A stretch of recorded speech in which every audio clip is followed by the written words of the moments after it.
संजय राऊत यांच्या स्पष्ट वक्तेपणाचा मवियाला फायदा होतो का? गृहमंत्री फडणवीस हे सिंघम, अभिमन्यू यांच्या बरोबरच कथा पटकथाकार सलीम जावेदही होऊ इच्छित आहेत. सामन्यातल्या अहो सिंघम या लेटेस्ट अग्रलेखातलं हे वाक्य म्हणजे महाराष्ट्रातल्या गृह खात्यावरची एक घणाघाती टीकाच आहे. अशा अनेक टीका रोज सकाळी 9च्या ठोक्याला होत असतात आणि त्या टीकांची होते ती हेडलाईन. मग हीच हेडलाईन तुम्हा आम्हा सगळ्यांच्या मोबाईलवर, टीव्हीवर दिवसभर झळकत राहते आणि त्यातून निघतात त्या हजारो प्रतिक्रिया. हे मीडियाचं सध्याचं विश्व. पण हे असंच तयार झालं का? तर अजिबात नाही.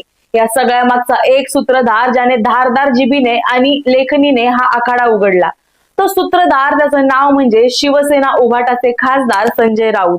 काहींनी त्यांना सकाळी 9चा भोंगा म्हटलंय, पण आता या माउथपीसचा नेमका उगम कुठे आणि कसा झाला, याचा मवियाला फायदा होतो की मग तोटा, या प्रश्न